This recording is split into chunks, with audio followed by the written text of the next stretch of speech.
Hello and welcome to Artful Inquiry, Edinburgh College of Arts Research podcast. I'm Dr. James Cook, ECA Director of Research, and today I'm joined by Kate Anderson, Senior Curator at the National Galleries of Scotland, and Dr. Catriona Murray, Senior Lecturer in Early Modern Visual and Material Cultures, and ECA Co-Director of Research Innovation. Today we're going to be talking about bringing the court of King James VI and I to life in an exhibition at the National Portrait Gallery in Edinburgh, which is now on until the 14th of September 2025, and which is, according to the Scotsman, a 5-star must-see show. So to begin, could you tell us a little bit about the background? Who is King James VI and I? So King James VI and I is the only son of Mary Queen of Scots and Henry Stuart Lord Darnley. He is born in 1566 and he's born into this incredibly tumultuous period in Scotland. And at only 13 months old, he becomes King of Scots after his mother is forced to abdicate. And in Scotland, there are a series of regents that rule on his behalf until he comes of age. And so he's King of Scotland until 1603. And then upon the death of Elizabeth I in 1603, James succeeds to the English throne. And at that point, for the first time, he unites Scotland, England, Ireland, and the Principality of Wales. So he becomes the king of all these United Kingdoms, and he calls himself the first king of Great Britain. Great, thank you. And I think it's fair to say that we're both fangirls of James, and we have sort of dedicated ourselves to rehabilitating a monarch who needs some help when it comes to his PR. I think his reputation. That's fair. So there are a few things that have negatively impacted the historical representation of James.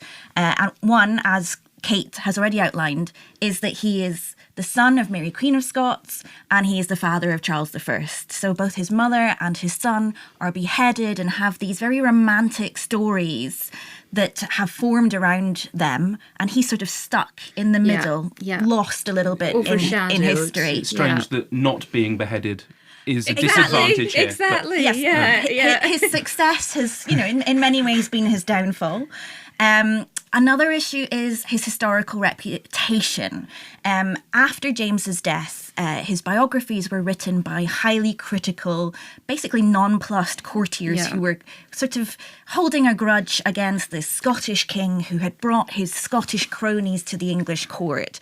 And a lot of the sort of very negative images that people hold of James are a result of those biographies. So do you want to talk about the visual representation of James, Kate? Sure. So there's this kind of misconception that James hated sitting for his portraits, and people say that there's not actually many portraits of James, and that is not true at all. Perhaps compared to Elizabeth I, there's far fewer portraits, but that's because his reign is split over two different countries. It's a reign of 58 years, and there are a lot of portraits. And he probably enjoyed spending money more on clothing and jewels than he did actually portraiture, but there's still a lot that survives. Unfortunately, he does appear in a lot of his portraiture to look quite solemn, quite kind of his mouth often downturned, but he is very aware of the importance of portraiture. It's not something that he shuns. He realises that in order to project this image of majesty, power and status, he needs to make sure that his image is circulated both within Scotland, England, and then further afield in Europe, and particularly when he's at the point where he's looking to marry. So when he is thinking about his bride, he wants a European princess, and so he starts to disseminate his portraiture across Europe, so people are aware who this King of Scots is. And then when he goes to England, 1603, he has a lot more money at his disposal. He has a wife, he has children. So he then incorporates the family, the image of James, his wife and his children. And there are many portraits of the children of Anna and of James during the English period. So he's definitely portraying himself as a father king, somebody who has a lot of money and enjoys dressing well, enjoys buying jewels, and that's all represented in the paintings that we still have today. But which is at contrast with how somebody like Anthony Weldon, who's the most critical biographer, describes him. Absolutely. Where Weldon describes him as a man who fiddles with his codpiece, who has a tongue that's too big for his mouth, and really creates this quite sort of lecherous, very unattractive figure that actually stands at real contrast with the richness and the wealth of the Jacobean court. Absolutely. And I guess the final issue with considering and researching the Jacobean court is that it very often gets subsumed into studies of the Tudor court and isn't really identified as its own unique entity. Yeah. But in fact, as Kate's exhibition shows, it was, so blingy, you wouldn't believe it. Yeah. It was full of colour. It was full of, and of people who dressed themselves and presented themselves in the most magnificent ways. It was a really visually arresting space to be in, and that's one of the things that the exhibition tries to recreate. Is this part of the reason then for that kind of, I suppose, somewhat unique sensory perspective that your research is trying to bring? Then that you're trying to, I suppose, give the viewer and I suppose yourself as historians a kind of way in through the sensorial aspect. Absolutely. So the kind of concept for the exhibition is called The World of King James VI and I. And part of the concept is that we want to bring visitors into the exhibition and take them back 450 years to the time of James and the family and his courtiers and everybody who surrounded him. We wanted to give people quite an immersive experience. So as well as having, visual art and objects, material culture, we also wanted them to kind of feel the spectacle that was around in that period, both in Scotland and in England. And so one way that we thought we could perhaps get that experience, that immersive experience, was to start thinking about the sensory interpretation. So not just having the standard wall labels, the traditional, reading the information. It was about having different access points for people. So that's when we came up with the programme of different sensory interpretation, which included the soundscapes. It is included a scent and also an augmented reality feature where we've recoloured some monochrome engravings. So as Catriona says, we're really trying to bring the period and the environment of James's world alive to people today, to the visitors. Yeah, absolutely.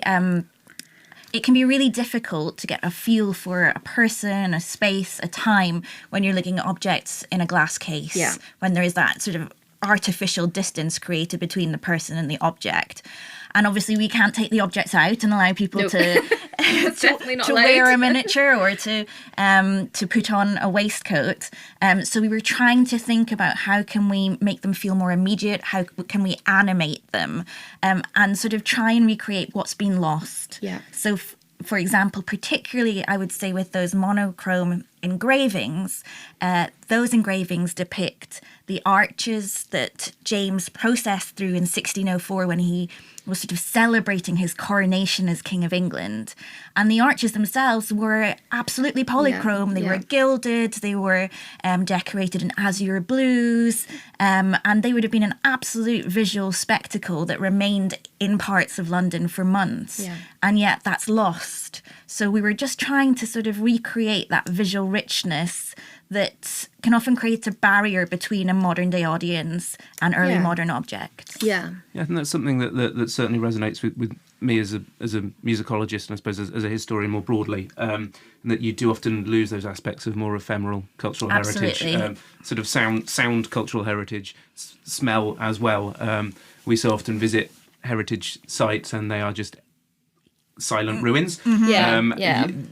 Most of the soft furnishings are gone. The colouring is gone, and we kind of get this sense that particularly Scotland, and I suppose we're almost a victim of our own success in terms of our sort of surviving built cultural heritage. We've got a lot of ruins. Yeah. We're used a lot as a film set.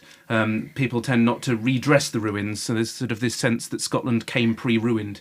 So everyone lived in ruined castles in the 16th century that were somehow silent and lifeless and dull. And so and this is a great project to try and kind of bring back a sense of that. I was wondering what maybe we could have a listen to some of the music that you used at the Mast now as an example of some of that kind of I suppose multisensorial aspect.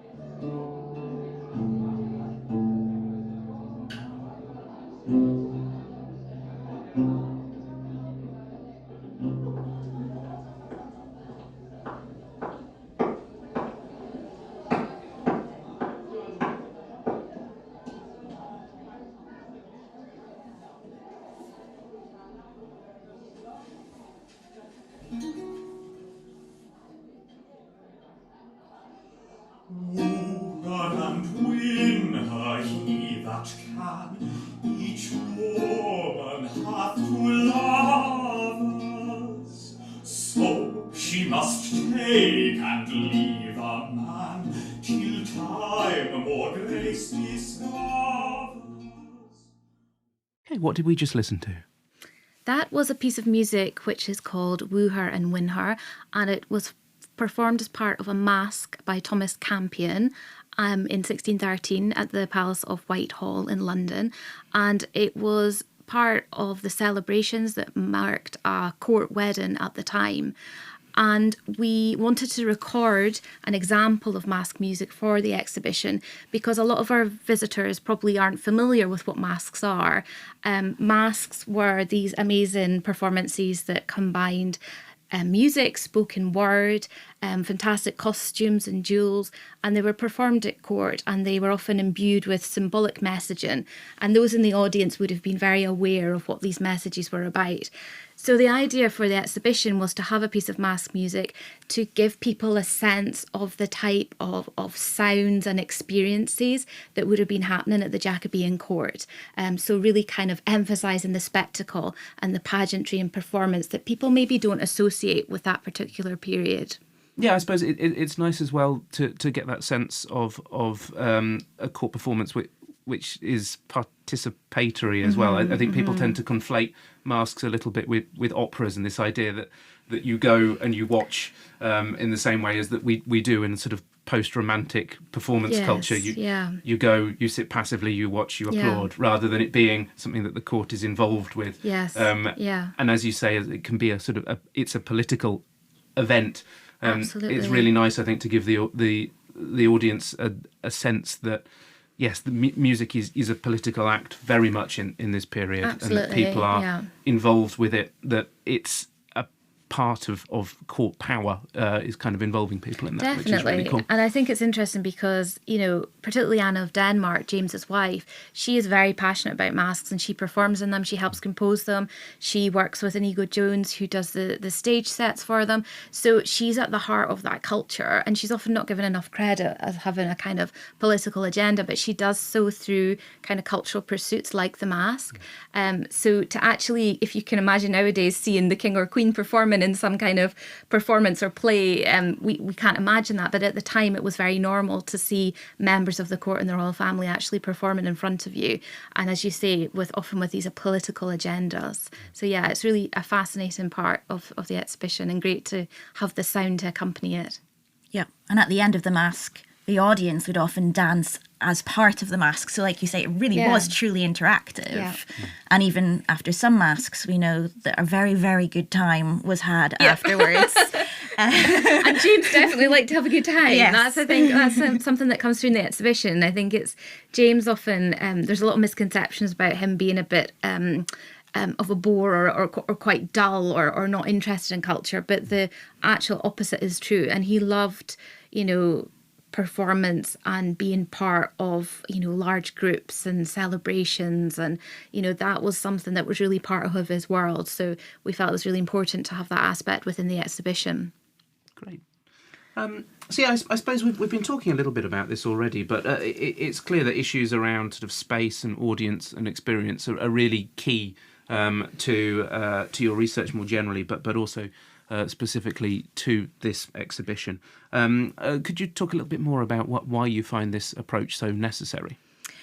I think the first thing to start off with is the idea. So I work on royal propaganda.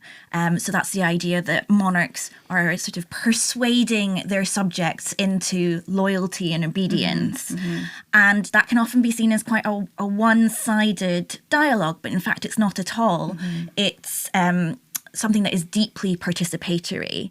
When a portrait is hung on the wall, it's the audience reaction to it that makes a work of art particularly effective. Yeah. It's how an audience reacts to a piece of music. It's whether they resist the piece of music and its message, or whether they align to its ideals. So one of the things that we wanted to write into this exhibition, which is also part of my research, is the role of the audience, both in receiving propaganda, but also helping to shape propaganda. Propaganda is only successful if an audience is getting the messages that they want in the first place, if they are feeling reassured by the message. So we really wanted to rewrite the audience back into early modern art, early modern visual culture, and sort of expand upon that experiential participation, which is largely lost, again, when you see an object in a display case. And I think by thinking through the idea of audience and experience, if I can give you an example as to how it then helps you from a sort of straightforward research point of view, one of our soundscapes recreated Drummond of Hawthornden's poem Fourth Feasting, which was presented to James VI I when he comes back to Scotland in 1617. And we wanted to recreate the performance of this poem. And I started to research how later poems were presented to monarchs at Seaton Palace, where this poem was presented. We don't have any accounts of the presentation of this poem itself, but looking at later accounts, it's very clear that they were always performed outside at the gates of Seaton Palace. Now, Fourth Feasting is a poem where Drummond of Hawthornden becomes the River Forth. His poem is framed as if the river is speaking to the king. It's welcoming him home. And it became clear that Seaton Palace is right next door to the Forth estuary. So as Drummond of Hawthornden was reciting this poem, James and his courtiers would have heard the river in the background. They'd have heard the water. So that actually added something to our understanding of Hawthornden and of the poem itself, that he made it interactive and he played with the soundscape of the location itself. So thinking through these objects in these particular ways in terms of audience and experience can really help you then understand more about the cultural artifact itself and the author of it. Yeah, so that particular soundscape is next to, well, the QR code to access it is next to a portrait of William Drummond of Hawthornden. And then we have the actual printed pamphlet of Fourth Feasting in the display case. So bringing the soundscape in really ties all these objects together, but also, as Catriona says, it kind of cites these objects in a historic place. It gives them context and allows, visitors to kind of have a deeper understanding as to where they were performed and how they were listened to. So I think that's something that the soundscapes have been really successful with. They've really kind of given an environment for people to kind of put themselves in. And when you're listening to them, particularly if you have your headphones on, you can imagine yourself stepping back in time and being, in front of Grand Seaton Palace and hearing the tinkling water go by. So it's definitely about a kind of immersive sensorial experience, which I think is something that we've not really done before with historic artworks, certainly within the National Galleries of Scotland. Great, thank you. And I think we've got that recording of that poem here. So should we have a listen to that? Yeah, please.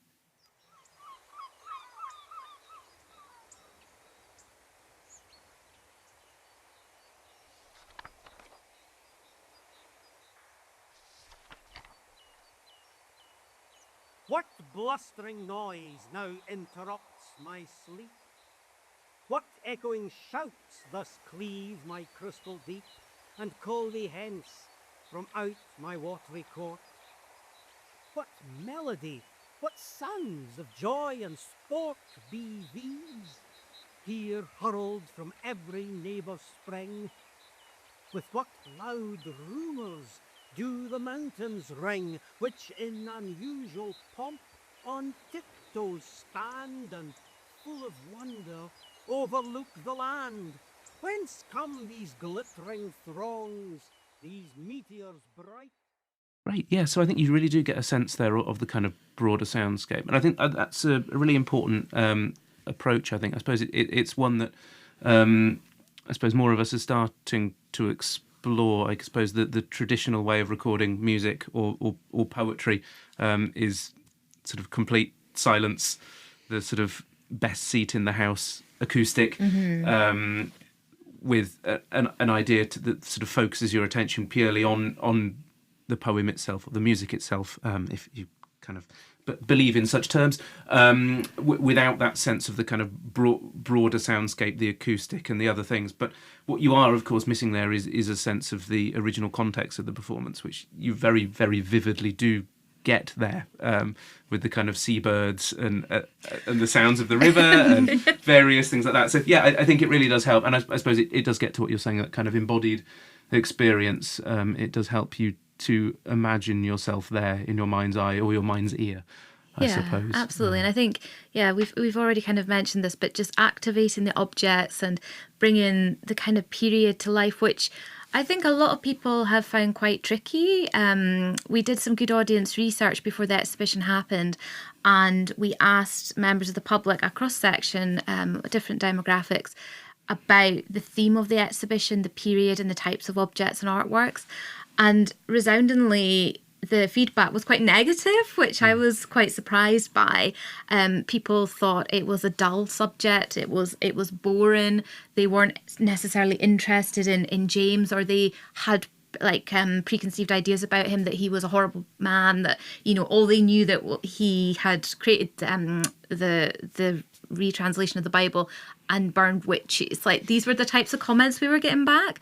So we really wanted to try and think about how we could turn both James around, but also the period, because it's not just about James.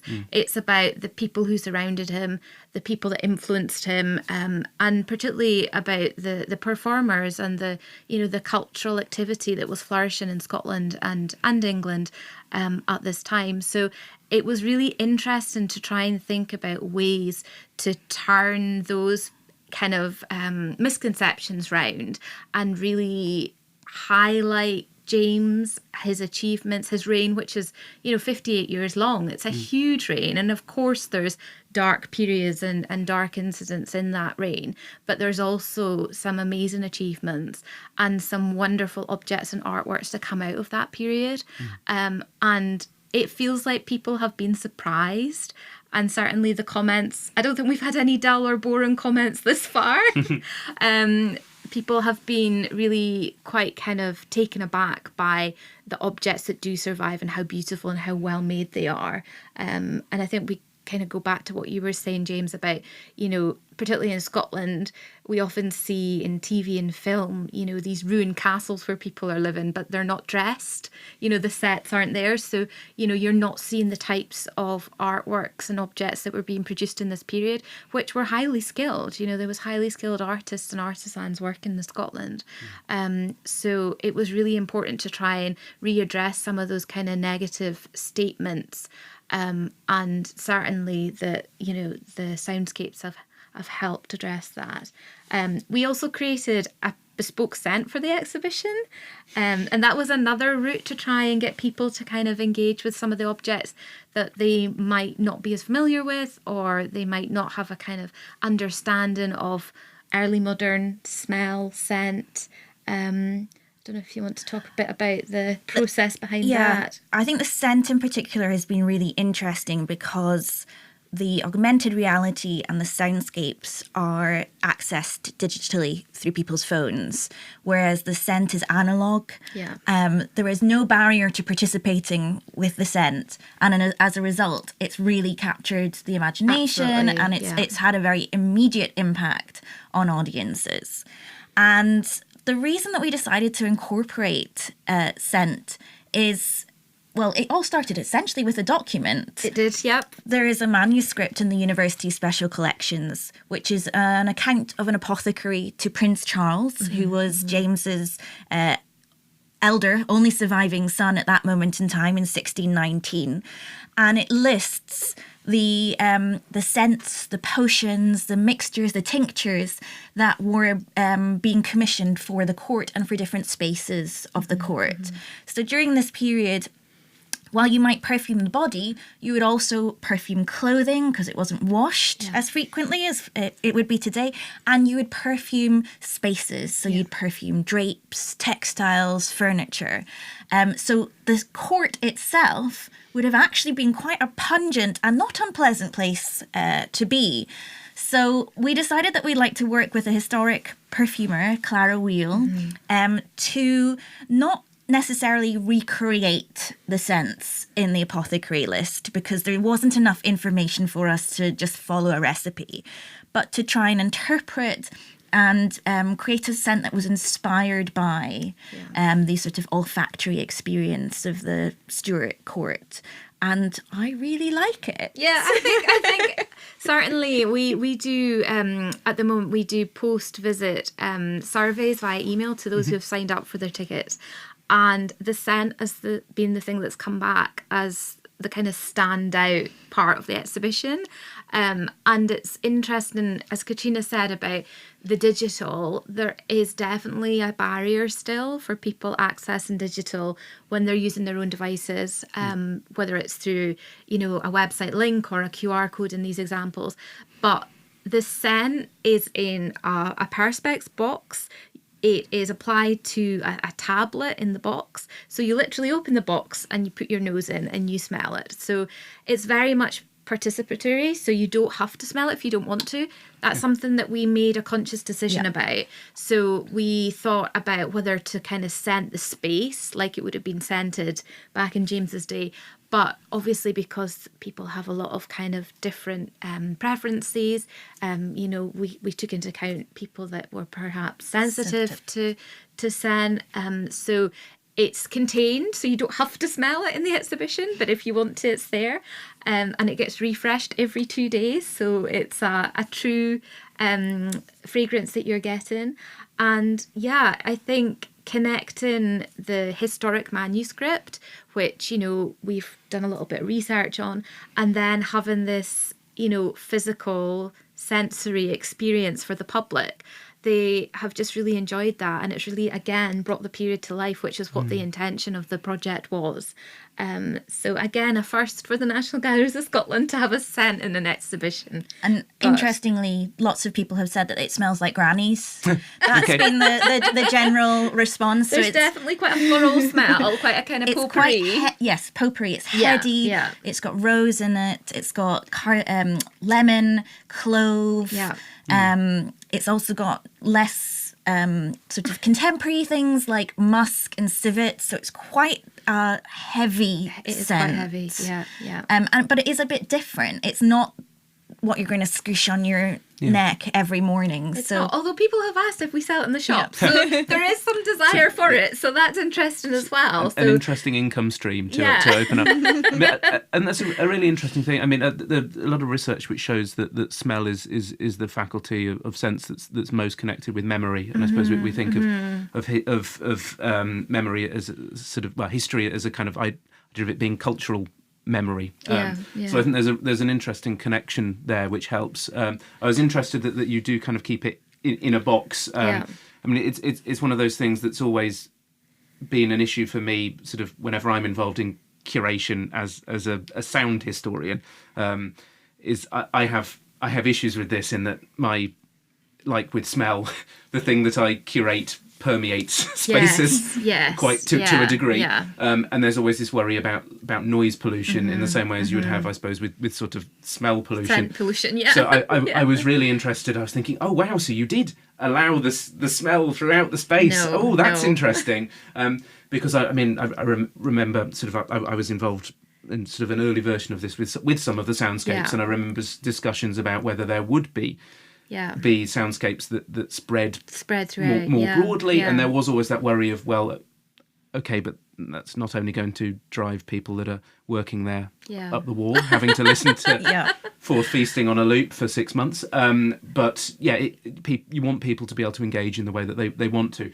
So I was interested that you did keep that sort of smell contained. I suppose another thing that I wonder there is, I guess it's that to use the scare quotes around the word authenticity, which is problematic for us as historians.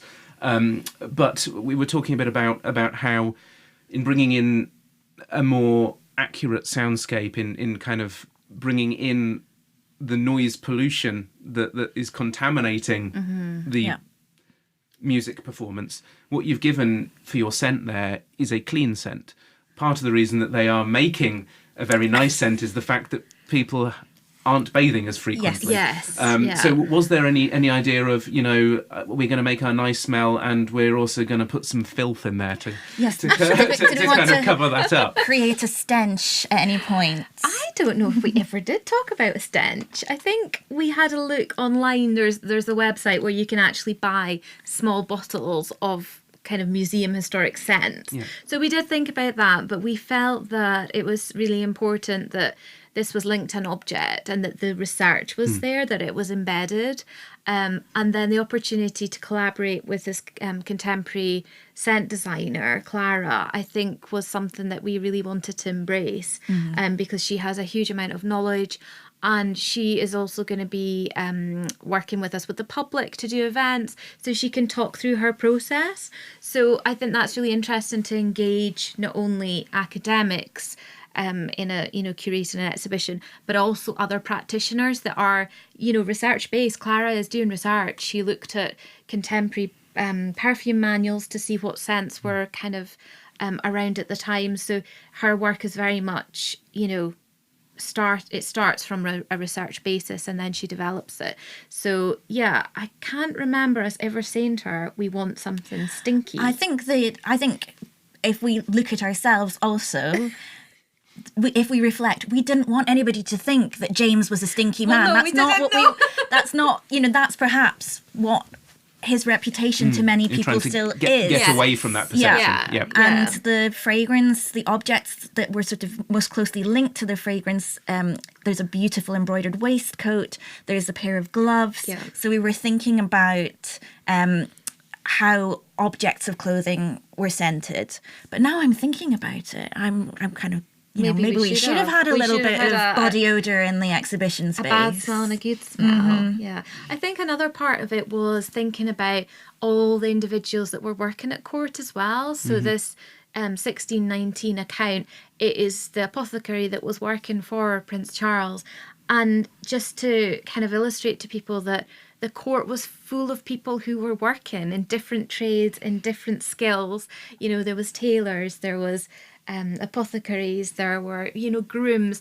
It's not just about James and his family. There is this huge number of people that are working for the royal family and they're bringing all these skills together. Often skills that are, you have to pay a lot of money for, when you think about tailors and dressmakers. There's huge amounts of money being put into these trades and these skills. So I felt important to kind of bring that out and to bring some of the names of these individuals that people have probably never heard of. I mean, I've never heard of, some of these individuals. So it was nice to bring that aspect through as well. Yeah, and I think treating the court as an ecosystem, and also I think tying into what you're saying is thinking about the amount of labour that went into creating a monarchy. Yeah. Dress would be a really good example of that, where everything is constructed by hand, and the amount of money that people are spending on dress is really pretty obscene, compared to paintings, for example. A painting would be a fraction of a really nice frock. So it's about sort of rewriting people's perceptions also of how the court communicates. And that might be visually, but it might also be through smell.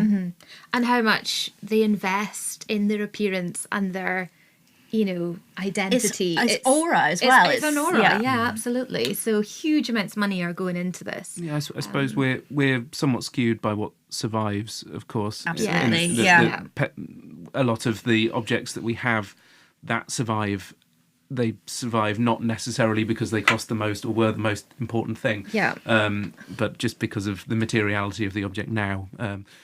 Clothing doesn't tend to survive wonderfully well. No. Certainly music does not, at least as sound event. Possibly the manuscript might. Smell, certainly not. No. Even if, the manuscript that tells you what went into it might. So yes, I suppose we do lose so much of the more ephemeral, even if that was a major part of the display and a major part of the sort of the economy of the thing. Yeah, absolutely. I think survival is a really key issue here. Absolutely. And often when things do survive, they're also not in the state that they originally were in. So, they're fragments, traces of what what they once were. So it also entails quite a lot of imagination to try and repiece these things together. And, like you say, there is an issue of authenticity. And I think we're quite aware that our scent is not trying to be an authentic scent. It's trying to evoke something. Because it would be very difficult for us to claim absolute authenticity. Absolutely, absolutely. Okay, thank you. I suppose, as a historian, I've always been interested in the sort of broader networks of people, and not just the kind of big names at the top, but the sort of networks of people that support that. So I'm really interested to see that's been a part of your approach to this as well. I was wondering if there's anyone you'd like to kind of pluck out from those networks to tell us a little bit more about those lives. Absolutely. So one of the kind of key female individuals in this period that's working in Scotland is a woman called Esther Ingalls, and she actually was born in France, came over to London with her parents and ended up settling in Edinburgh, and she was an incredibly skilled calligrapher, artist, writer, embroidery. She was kind of multi-talented, multilingual, and she created these amazing hand-illustrated manuscripts. They were often religious text, but many times she includes tiny self-portraits in her calligraphy works. And these are, just a few centimetres tall. They're beautiful, they're exquisite. And these are actually the earliest known self-portraits by a female British artist. So they're really significant. And Esther is working in Scotland when James is king, and she is creating these wonderful works of art, and she's dedicating them to members of the royal family and to the court, and she's presenting them as gifts. And this kind of idea of gift given in the period is really important. But what Esther's doing is she's giving gifts because she's looking for patronage. So she's looking for royal patronage, court patronage, because she wants to make money. But she is from a kind of artisan class, but she is successful in that she is creating a large body of work, and they are circulating around the court. We're never clear if she really makes much money from it, but she is a really, really interesting individual, and we have 2 works by her in the exhibition, so 2 manuscripts, and we've also got a portrait of her that's in the National Galleries of Scotland collection. And we chose Esther Ingalls as one of the soundscape features. So we've got this amazing poem, which is in the voice of Esther, a kind of reconstruction of a poem about Esther read by her as part of the exhibition. So, yeah. Should we have a little listen to that now? Yeah.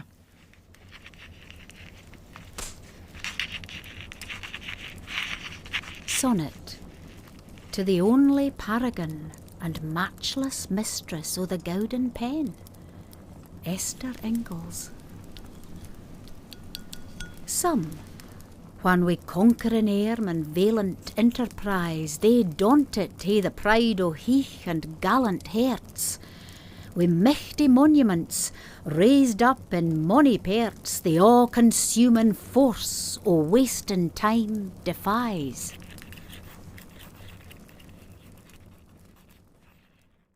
So I was actually involved in the recording of that soundscape, and just picking up on the authenticity question that we had before.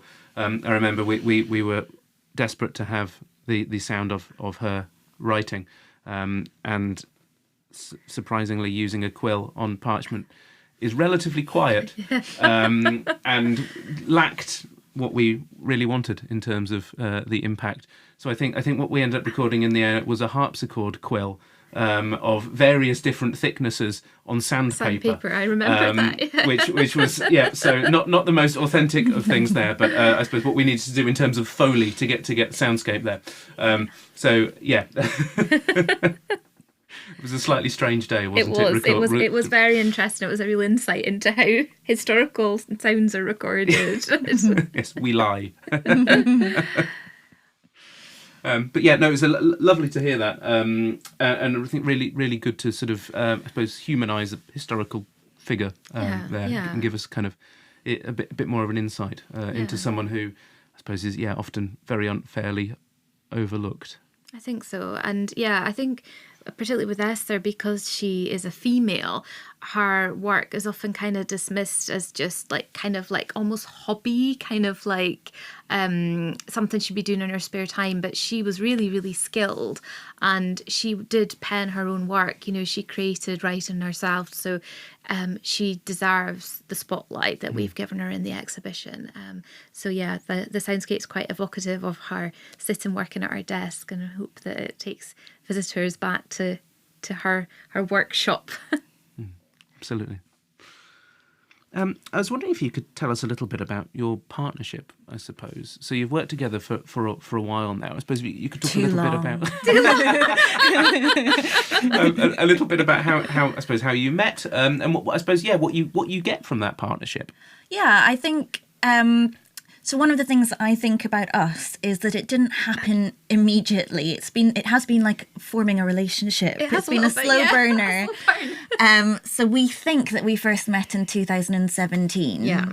And we met, we think, over a coffee to discuss James.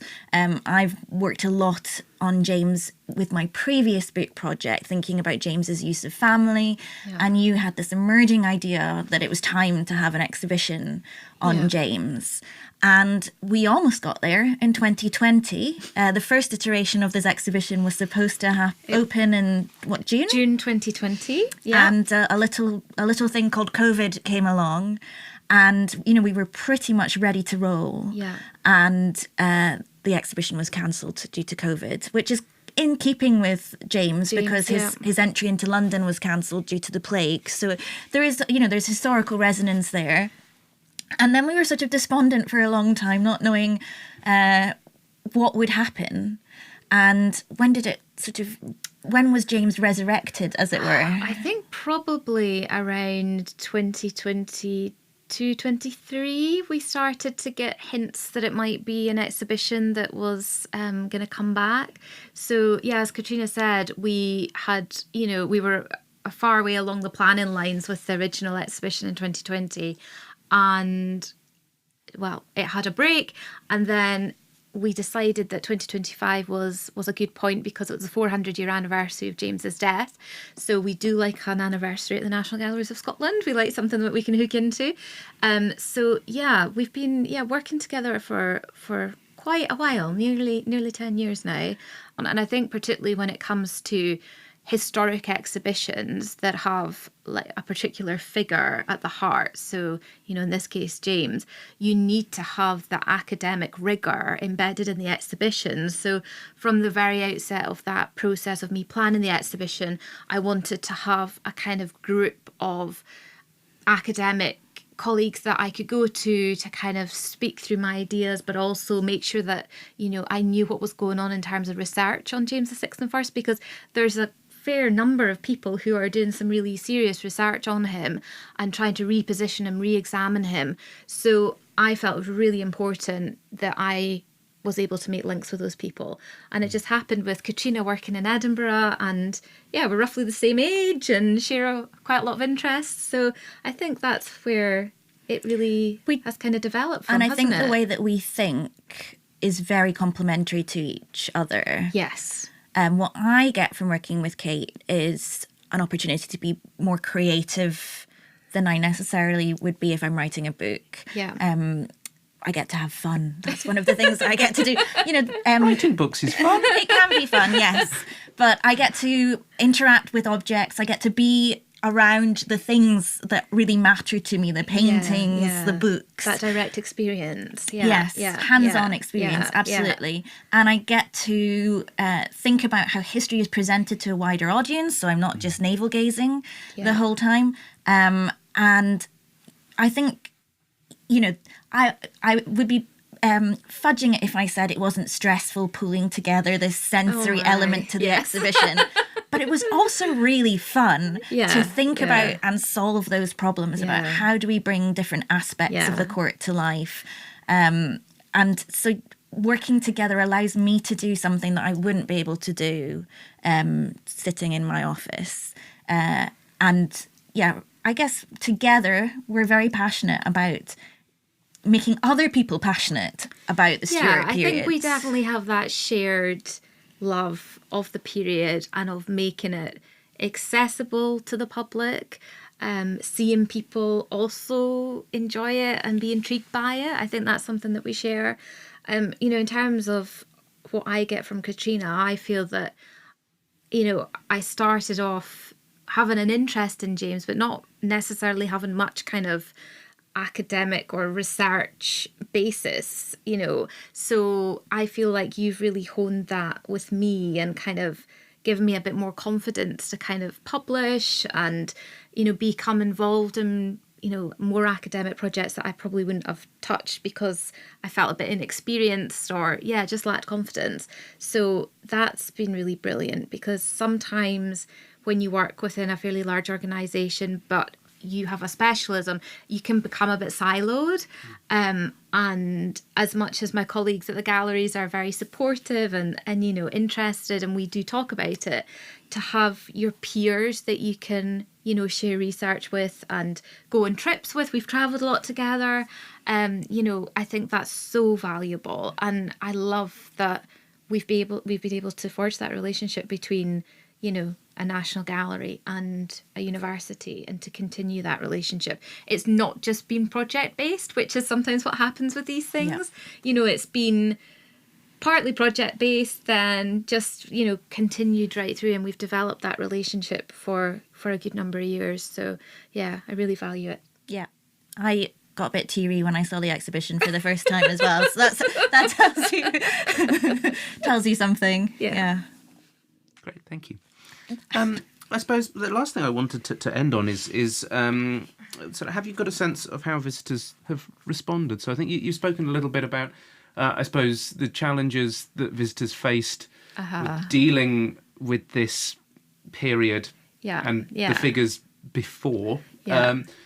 The exhibition has been open for a little while now. Have you got a sense of, have you changed minds? Yeah, I think we have, thank goodness, because I'm under quite a lot of pressure to bring in ticket sales. We have been performing above our targets, which is brilliant. We have seen lots of different age groups come into the exhibition. So our target audience was our slightly more mature visitors, tourists and friends of national galleries. But we've been seeing lots of different diverse audiences come into the exhibition, and people seem to have been blown away. And I think the exhibition's gone above and beyond what their expectations were. A lot of people have said that they had no idea that there was so many artworks and objects that still survive from the period. So to have those brought together all in one place has been a real treat. We've got 153 objects in the exhibition, and around half of those are loans, and many of those are from collections in England or private collections, some of which have never been seen before. So it's been a real opportunity to bring together all this wonderful material and present it to the public. And there's also an exhibition catalogue as well. So that's also something that has proved to be quite popular. So I think it's fair to say that the National Galleries were also surprised at how successful it's been, because we've not had a kind of historical monographic show for a very long time, so there was a little bit uncertainty about whether that would prove to be a popular subject matter, and so far it's going really well. So we're all very happy. So what's next for you both? The sort of most immediate next output for both of us is we're currently co-editing a special issue on King James VI and First with British Art Studies. The journal is open access. Yep. And it will be coming out, we hope, in November, I think. November, and we've got roughly 14 articles, new research on James, and Jacobean art. So that's really exciting. So that's Catriona, myself, and Gemma Field at the Yale Centre for British Art, who are co-editing that journal. So again, we're really passionate to be promoting James as having his own special issue for the British Art Studies Journal, and spotlighting some Scottish art as well within that issue, which is really, really great. And it's also an online journal, so it's allowing us to do a few sort of fancy digital things with the way that objects are presented. And we've commissioned a poem to go with it as well. So that's also had a creative element. Yeah. And then beyond that, when we're not focused on James, there is another man in our lives who is the late 17th century artist John Michael Wright, who was an Anglo-Scots artist, a Catholic, converted Catholic, who has this amazing life at the end of sort of during the Restoration period, where he travels to Rome and he lives in Rome for many years. He works at the court, the royal court in Brussels, returns to England in the late 1650s amidst Cromwell and the Protectorate, and has an incredibly successful career, but because of his faith, has to keep moving. He ends up in Dublin because of Catholic persecution, and then eventually goes back to Rome and just paints the most beautiful portraits that are so evocative of the period. So we've been working sort of on him in the background for several years as well.